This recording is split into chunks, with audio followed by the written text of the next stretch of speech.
So during the Vietnam era and a long time leading up to that, the government issued the boys canteen pouches like this one right here. Couple of snaps, holds a canteen, great. But once we started to upgrade our gear in the Molly 2 system, we got canteen pouches like this one. But what the government did, crazy, they did something good. They recognized something that the infantrymen had figured out literally decades before they gave us this pouch. And that's that you can fit a lot of shit in one of these pouches. So what they did is they labeled this pouch not just for canteens, but a general purpose pouch as well. Even says it on the label, Molly 2 canteen / general purpose pouch. So it has a flap built in, and if you run the buckle just right, now you have a flapped, enclosed, no Velcro, which is nice, general purpose pouch. You can fit a lot of stuff in one of these. Food, canteens, magazines, all sorts of stuff.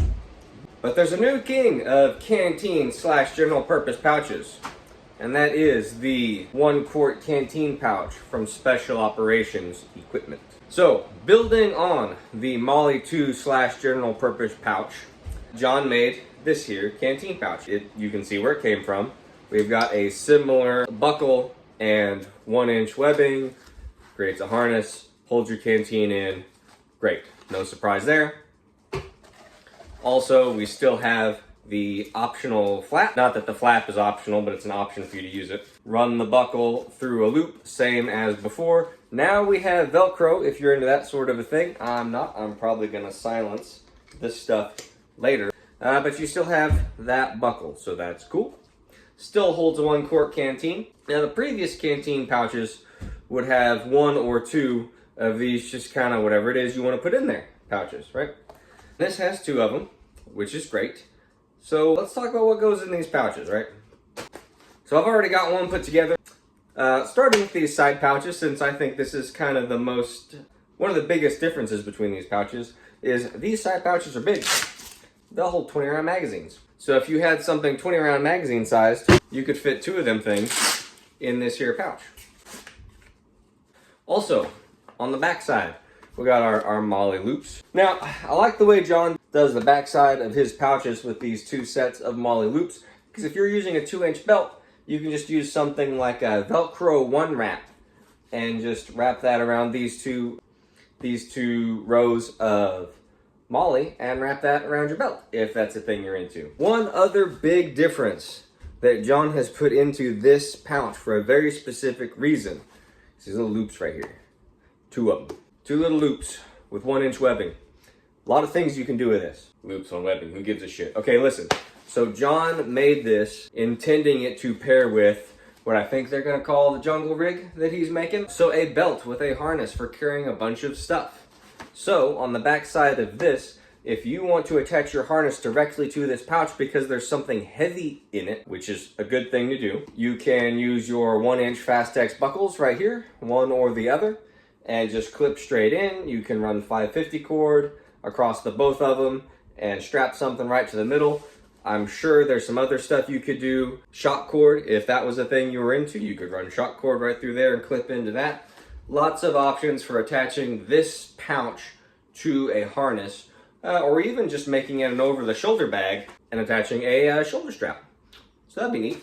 Hadn't thought of that until right now, actually. So that's kind of the cool shit on the back side of the pouch. Now on the inside, obviously a canteen fits, you saw that earlier. But if we're using AR magazines as a reference for size, you can fit 5 of these pretty well flush with the flap in this pouch. So if you wanted to carry 5 magazines plus 2 20-round magazines, that's a thing you can do with just this one pouch. But Sam, does it AK? Kind of. So you can fit 4 30-round AK mags in here. I would be a little bit concerned about them slipping out the side. Maybe you could figure out how to add some shock cord to this pouch and then help me out making this pouch AK. Another thing that this pouch would be great for is stashing a bunch of medical gear. So if your Special Operations Equipment compact tear-off med kit isn't quite big enough, you could just pop it right in here. And then you've got enough room for at least a hand's worth of stuff. So probably another pressure bandage, another tourniquet or 2, definitely a bunch of gauze you could fit in this pouch, in addition to whatever it is you would normally put in your compact tear-off med kit. So here's something else really cool. I just got one of these Grail water filter bottles. Pretty cool deal. Open it up, put your water in, press it closed, instant filtered water. Pretty cool. It's fucking tall, okay? It's taller than an Nalgene. So a standard Nalgene size pouch, it's too tall for that shit. But John's pouch, if you do it right, if you put your loop right here facing out and you use that strap and you put your buckle through that loop right there, your little Y will come over the cap. Come on, people are watching. There it is. Your Y will come straight over the cap, tighten down right through your hole right there, so the bottle clearly can't go anywhere. Then you just close your buckle, and now you're carrying your Grail water filter. I'm super excited that I figured that out, because I wasn't sure how the fuck I was going to carry this thing. I think the only thing that I would add to this, the way it sits right now to hold this thing in, I think I would actually add some shock cord through those loops on the back, and maybe run it through this loop on the strap for the buckle right there, so it kind of holds everything together. I think I'm going to try that out. So, if you need a pouch for carrying a Grail, there you go. And I almost forgot, on the inside here, there are a couple flat pockets. So if you need to carry something, I don't know, Glock 19 magazine shaped, that actually fits in there really well. Maybe you have some silverware for your cook set that's in here. Maybe you're putting your Jetboil in here. And this is a pouch for making food. You got a spot where you can put your utensils, your lighter, your fire starter, some water purification tablets, anything small, anything fairly flat. You could put that on the inside of this pouch with your Jetboil and then your Cliff Bars or your 20 round magazines here on the outside. One other feature to note, maybe you're smart and will find something to do with this. The tabs, the flaps here are pass-through.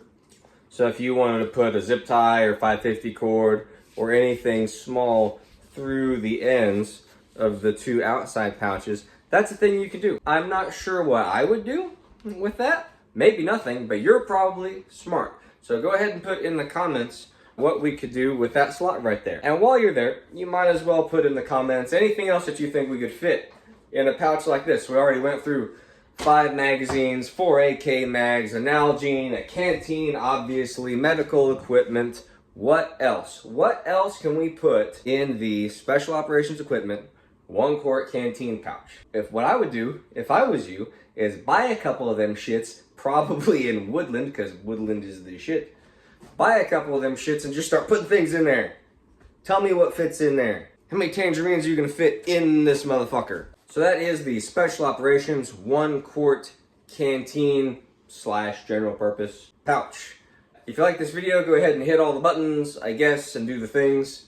More importantly, go down in the comments, continue the conversation. I would like to talk to you about that pouch and anything else kind of adjacent to this conversation. Go ahead and put all that down in the comments. I will talk to you over there.